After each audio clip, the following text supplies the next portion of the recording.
நான் இன்றைக்கி உங்களுக்கு எல்லாருக்கும் வணக்கம். நான் இன்றைக்கி உங்களுக்கு சிம்பிளாக ஒரு விஷயம் சொல்ல போகிறேன். நம்ம வந்து இன்ஸ்டாகிராம், ஃபேஸ்புக் எல்லாம் யூஸ் பண்ணுறோம். அதில் ஆடுகள் நிறையா வரும். அப்படி வந்த ஒரு ஆடில் வந்து மேஜிக் ஸ்டிக் கிளீனர் அப்படின்னு சொல்லிட்டு ஒரு ஸ்ப்ரே இருக்குது. அதாவது இந்த வண்டியில் உள்ள கரைகளை க்ளீன் பண்ணுற ஸ்ப்ரே. அது ஒன்று வந்து நம்ம ஆர்டர் போட்டிருந்தோம். ஆர்டர் போட்டு வாங்கியிருந்தோம். வண்டியை இப்போ நம்ம வந்து தண்ணி விட்டு கழுவிருக்கோம். வண்டியை தண்ணியை விட்டு ஃபுல்லாக கழுவிருக்கோம். கழுவிட்டு இப்போ நம்ம வந்து அந்த ஸ்ப்ரே எடுத்து அடிக்க போகிறோம். அந்த ஸ்ப்ரே பாருங்களா எப்படி இருக்குது. மேஜிக் ஸ்டெயின் ரிமூவர் இருக்குல்ல, இதை வந்து ஃபுல்லாக அடித்து தொடச்சா வந்து வண்டி பளபளன்ட்டு ஆயிரும் அப்படின்னு சொல்லிட்டு நம்ம ஆட் பார்த்தோம். இந்த ஆட் வந்து மோஸ்ட்லி இந்த ஆடில் நடித்தவர் யாருன்னா, நம்ம ஆடுகளம் படத்தில் நடிச்சிருந்தார்ல, அவர் சப்போர்ட் ஆக்டராக தனுஷ் சார், அவர் தான் அந்த ஆடும் நடிச்சிருந்தார். இது எப்படி இருக்கலாம்?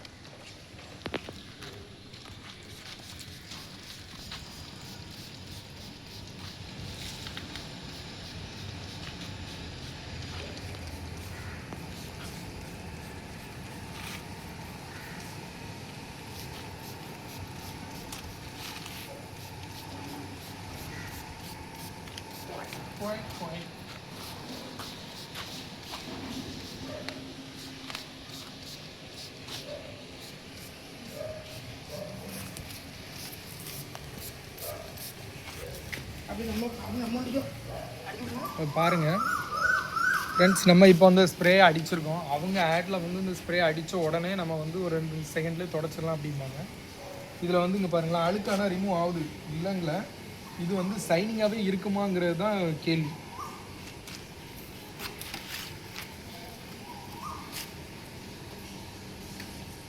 இது வண்டி மாதிரி ஆயிடுச்சு தான், பல பலன் தான் இருக்குது. கவர்லாம் பாருங்கள், இது தொடச்சது, இது துடைக்காமல் இருக்குது. எப்படி இருக்குது பார்த்தீங்களா? குவாலிட்டி நல்லா தான் இருக்குது. பட் இது நாளைக்கு வரைக்கும் தாங்குமா, இல்லை தூசி அடைஞ்சு திரும்பவும் அதே கலர் வந்துருமாங்கிறது தான் டவுட்டு. பார்க்கலாம் இது எப்படி இருக்குன்னு நெக்ஸ்ட் வீடியோவில் நான் போடுறேன். ஃப்ரெண்ட்ஸ், நிறைய பேர் வீடியோ பார்க்குறீங்க. லைக் பண்ணுங்கள், கமெண்ட் பண்ணுங்கள், ஷேர் பண்ணுங்கள், சப்போர்ட் பண்ணுங்கள், சப்ஸ்கிரைப் பண்ணுங்கள். மெயினாக உங்கள் ஆதரவு ரொம்ப முக்கியம். தேங்க்யூ.